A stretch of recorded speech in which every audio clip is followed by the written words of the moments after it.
हरियाणा विधानसभा चुनाव से पहले कांग्रेस के कई उम्मीदवारों द्वारा नौकरियों को लेकर दिए गए बयानों ने बीजेपी को बैठे बिठाए बड़ा मुद्दा दे दिया है। इस मुद्दे पर बीजेपी लगातार कांग्रेस पर हमलावर है।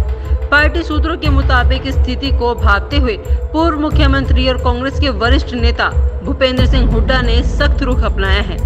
उन्होंने सभी कांग्रेस उम्मीदवारों और नेताओं को चेतावनी दी है कि वे पार्टी लाइन से हटकर किसी भी तरह की बयानबाजी या वादा या भाषण न दें। हुड्डा ने स्पष्ट कह दिया है कि जो भी उम्मीदवार पार्टी की नीतियों के खिलाफ जाकर बयान देंगे, उनके प्रचार में वे हिस्सा नहीं लेंगे।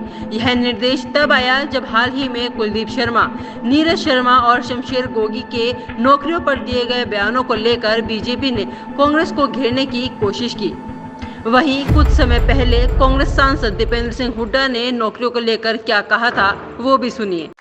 तीसरा, भर्तियों में अगर किसी एक भी भर्ती में कोई अनियमितता हुई तो उसके लिए कोई बाहरी एजेंसी को जिम्मेदार मानकर पल्ला झाड़ने वाला काम नहीं होगा। एचपीएससी और एसएससी में बैठे अधिकारी, सदस्य और चेयरमैन को सीधे तौर पे जिम्मेदार माना जाएगा अगर एक भी भर्ती में एक भी अनियमितता की जाती है। हर एक भर्ती के फॉर्म के साथ पूरा कैलेंडर भी जारी किया जाएगा।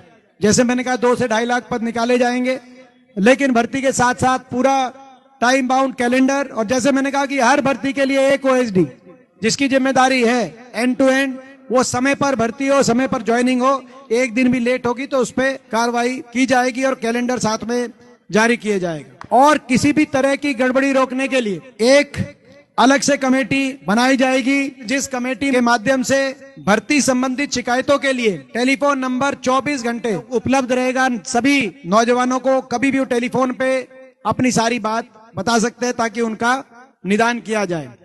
इसके साथ साथ जो ग्रुप सी और डी में जो इंटरव्यू समाप्त हुए हैं, उनका उस बात का उसकी शुरुआत हमारे समय ही में हुई थी। भाजपा ने उस बात को कहा कि हमने क्या, लेकिन हमारी भी जो आखिरी भर्तियां थी, जो जेबीटी की भर्ती थी, 14,000 जेबीटी लगे थे, उसमें इंटरव्यू के ज्यादा नंबर नहीं थे, तो वो शुरुआत उस समय हुई थी। लेकिन उस बात को, क्रम को जारी रखेंगे, कोई इंटरव्यू नंबर ना हो ताकि पारदर्शिता में कोई कमी ना हो। और साथ में जो ग्रुप 1 और 2 में वो जो इंटरव्यू की जो आज परिस्थिति है, उसमें भी पूर्ण विचार किया जाएगा कि उसमें कम से कम सब्जेक्टिवनेस कैसे आए ताकि पारदर्शिता का पूरा ख्याल रखा जाए। और किसी अन्य भर्ती के प्रश्न अगर दूसरी भर्ती के एग्जामिनेशन में रिपीट किए जाते हैं तो उसको भी पेपर लीक की श्रेणी में माना जाएगा। ये भी हमारा पॉइंट है। इसी रूप से किसी भी भर्ती का पेपर लीक होने पर एजेंसी के साथ साथ सेक्रेटरी से लेकर पूरे कमीशन की जिम्मेदारी भी होगी और जांच भी होगी। ये भी हम साथ साथ कहना चाहते हैं।